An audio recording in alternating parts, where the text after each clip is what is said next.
क्या आप जानते हैं कि इस ब्रह्मांड की सबसे पहली प्रेम कहानी किसकी थी?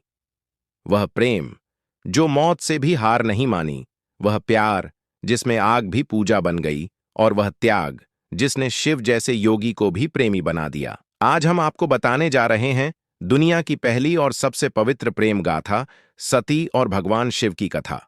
यह सिर्फ एक प्रेम कहानी नहीं, बल्कि त्याग, भक्ति और आत्मसम्मान की ऐसी मिसाल है जो युगों युगों तक अमर है।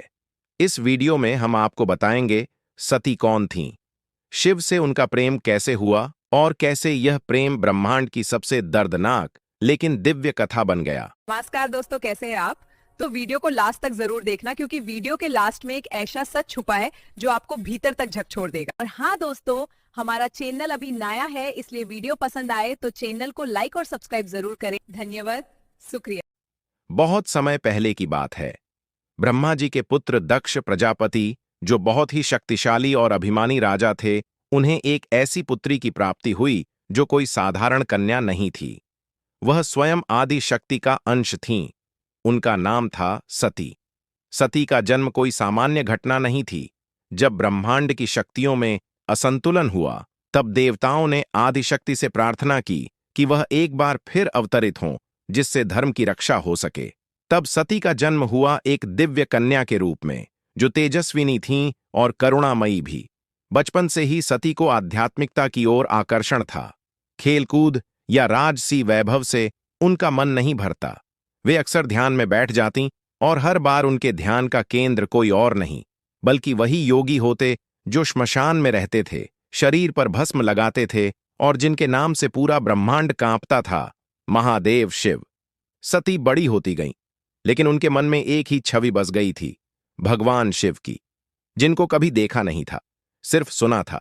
वह योगी जो संसार से परे हैं, जिनका ना कोई घर है, ना आभूषण, ना कोई मोह, लेकिन सती को उन्हीं से प्रेम हो गया। यह कोई सांसारिक प्रेम नहीं था, यह आत्मा का जुड़ाव था। सती जानती थीं कि उनका जीवन शिव के बिना अधूरा है, लेकिन उनके पिता दक्ष इस प्रेम के सख्त खिलाफ थे। उन्हें लगता था कि शिव तो जंगली हैं, नाग पहनते हैं, भस्म लगाते हैं, वह कोई योग्य वर नहीं। लेकिन सती ने संसार के विरोध की परवाह नहीं की। उन्होंने प्रण किया वह तप करेंगी और शिव को पति के रूप में प्राप्त करेंगी। कठोर तपस्या शुरू हो गई। पहाड़ों पर रहकर, अन्न जल त्याग कर, ठंडी हवाओं में बैठकर उन्होंने वर्षों तक शिव का ध्यान किया। उनका शरीर दुर्बल हो गया, लेकिन मन अडिग रहा। उनके इस प्रेम और तप ने पूरी सृष्टि को हिला दिया। सती की तपस्या इतनी गहन थी कि देवताओं तक को हैरानी होने लगी। एक दिन कैलाश पर ध्यानमग्न शिव की समाधि में सती की भक्ति की तपिश पहुंची। उनकी आंखें खुलीं।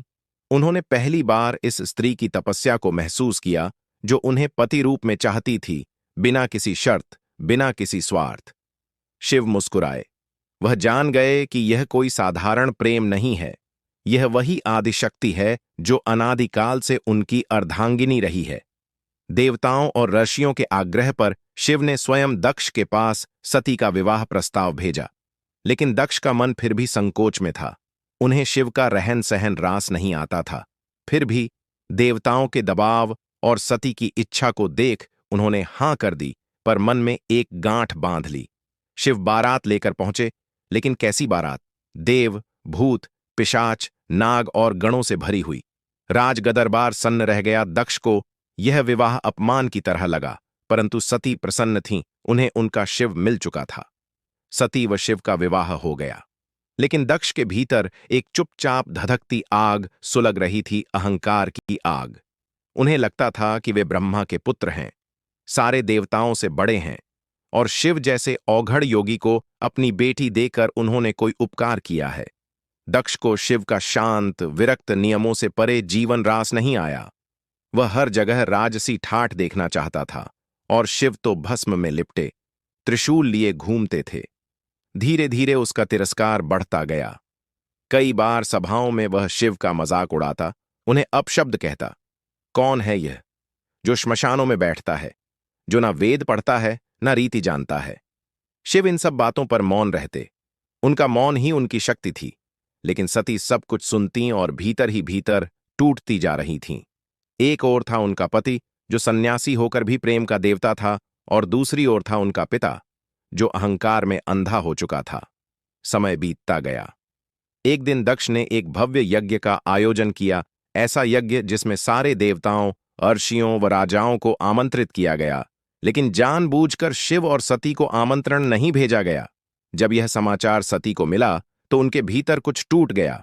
उन्होंने सोचा, मैं बेटी हूं, पिता के यज्ञ में न जाऊं तो कौन जाए, शायद वे शिव से नाराज नहीं होंगे, सब ठीक हो जाएगा।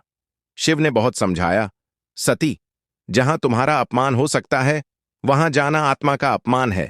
पर सती के मन में अपने पिता को लेकर एक उम्मीद बाकी थी। वह अकेली चल पड़ी बिना आमंत्रण के पिता के घर। परंतु जैसे ही वह वहां पहुंची, दक्ष ने उनके सामने शिव का अपमान करना शुरू कर दिया। उसने कहा, वह कोई देव नहीं, वह तो अघोरी है, भूतों का राजा है, और तुम मेरी बेटी होकर उस योगी की पत्नी बन गईं। सती स्तब्ध रह गईं। यह केवल शिव का नहीं, उनके प्रेम का, उनकी आस्था का और उनके अस्तित्व का अपमान था। सती अपने पिता की बातें सुनकर भीतर से हिल गईं। वह शिव का अपमान सह नहीं सकीं। उनके नयनों से अश्रुधारा बहने लगी, पर हृदय में एक ज्वाला धधक उठी थी, आस्था के अपमान की ज्वाला। भीड़ के सामने सती ने कहा, जिस पिता ने मेरे प्रभु का, मेरे पति का, मेरे विश्वास का अपमान किया है, उसकी गोद में बैठने से अच्छा है मैं इस शरीर को ही त्याग दूं। फिर सती ने अपनी दिव्य शक्तियों से यज्ञ अग्नि में प्रवेश कर लिया, स्वयं को भस्म कर दिया। सारे ब्रह्मांड में सन्नाटा छा गया। देवता कांप उठे। यह कोई साधारण मृत्यु नहीं थी, यह प्रेम का चरम बलिदान था।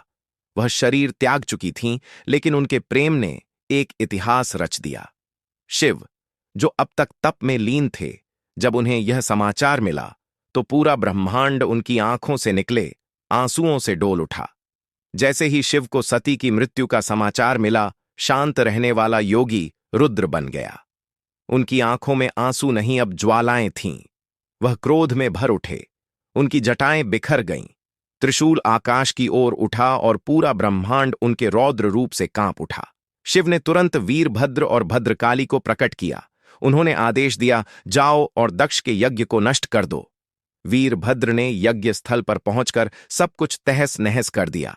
देवता, आर्षे, याजक कोई नहीं बचा। दक्ष का सिर काट लिया गया, लेकिन शिव का क्रोध अभी शांत नहीं हुआ। वे सती के जले हुए शरीर को अपनी गोद में उठाकर ब्रह्मांड भर में घूमने लगे। उनका यह विकराल तांडव देखकर सभी देवता भयभीत हो गए।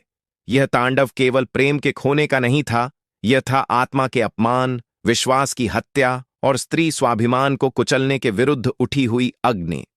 शिव का तांडव थमने का नाम नहीं ले रहा था। वे सती के शरीर को अपने कंधे पर उठाए ब्रह्मांड भर में घूमते रहे। हर कदम पर पृथ्वी कांपती, दिशाएं डर से थरथराने लगतीं। देवताओं को लगा, अगर यह तांडव नहीं रुका तो सृष्टि समाप्त हो जाएगी। तब भगवान विष्णु ने सृष्टि की रक्षा के लिए एक निर्णय लिया। उन्होंने अपने सुदर्शन चक्र को चलाया और जहां जहां सती का अंग गिरा, वहां वहां शक्तिपीठों की स्थापना हो गई। कहा जाता है कि सती के शरीर के 51 भाग धरती पर गिरे और आज उन स्थलों को हम शक्तिपीठ के नाम से जानते हैं। शिव अंततः शांत हुए, लेकिन उनका हृदय टूट चुका था। वे फिर समाधि में लीन हो गए, दुनिया से दूर, प्रेम से दूर, बस मौन में डूबे हुए। यह प्रेम हार गया था, लेकिन उसी हार ने भारतवर्ष को शक्ति साधना का मार्ग दे दिया। सती का प्रेम अमर था।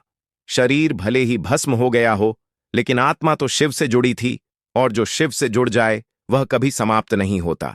सती ने पुनर्जन्म लिया, इस बार राजा हिमवान और रानी मैना के घर एक दिव्य कन्या के रूप में। उनका नाम रखा गया पार्वती। बचपन से ही पार्वती अत्यंत सौम्य, बुद्धिमान और तपस्विनी प्रवृत्ति की थीं। जैसे जैसे वह बड़ी हुईं, उनका आकर्षण फिर से शिव की ओर होने लगा। जब उन्होंने अपनी मां से शिव और सती की कथा सुनी तो उन्हें आभास हुआ वह सती वही थी और शिव उनके ही हैं। पार्वती ने मन ही मन ठान लिया, इस जीवन में भी मैं केवल शिव को ही पति रूप में स्वीकार करूंगी। और एक बार फिर शुरू हुई वह प्रेम यात्रा, वह तप, वह समर्पण जो ब्रह्मांड को फिर से जोड़ने वाला था। पार्वती जानती थीं कि शिव को पाना आसान नहीं है। वह योगी हैं, विरक्त हैं, संसार से दूर हैं, लेकिन उनका प्रेम सच्चा था और सच्चा प्रेम कभी हार नहीं मानता। पार्वती ने कठोर तपस्या शुरू कर दी। सालों तक जंगलों में रहकर बिना अन्न जल के उन्होंने शिव का ध्यान किया। देवताओं ने भी चाहा कि शिव और पार्वती का मिलन हो, क्योंकि तभी सृष्टि का संतुलन संभव था। उन्होंने शिव के पास कामदेव को भेजा, पर शिव ध्यान में लीन थे और कामदेव को भस्म कर दिया। पार्वती ने यह सब देखा, पर उनका विश्वास डगमगाया नहीं। आखिरकार शिव ने पार्वती की तपस्या को स्वीकार किया। उन्होंने अपनी आंखें खोलीं और पहली बार उस स्त्री को देखा जो इस जन्म में भी सती ही थी। शिव मुस्कुराए। प्रेम फिर जीवित हो गया। पुनः विवाह हुआ, और इस बार यह प्रेम न आत्मदाह से टूटा, न तिरस्कार से, बल्कि यह प्रेम बन गया शिव शक्ति का मिलन, सृष्टि की पूर्णता।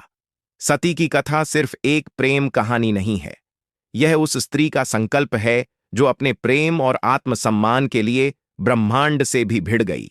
उसने पिता का विरोध सहा, समाज की आलोचना झेली और अंत में अपने प्रेम की मर्यादा के लिए प्राण तक त्याग दिए। और शिव, वह भी कोई साधारण देव नहीं थे। वे मौन रहते हैं, लेकिन जब अपमान होता है तो उनके आंसुओं से भी महाप्रलय हो सकता है।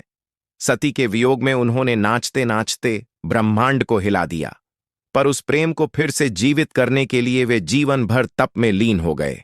इस कथा में एक रहस्य छुपा है। सच्चा प्रेम न कभी मरता है न झुकता है, वह बस समय लेता है खुद को फिर से प्रकट करने में। तो जब भी कोई कहे दुनिया की पहली प्रेम कहानी क्या थी, तो याद रखना, वह शिव और सती की थी। वह आत्मा और परमात्मा की थी। वह प्रेम था जो मृत्यु से नहीं डरता। अगर यह कथा आपके हृदय को छू गई हो तो इसे जरूर लाइक करें। कमेंट में हर हर महादेव लिखें और ऐसे ही गूढ़ व पवित्र ज्ञान के लिए चैनल को सब्सक्राइब करें। धन्यवाद।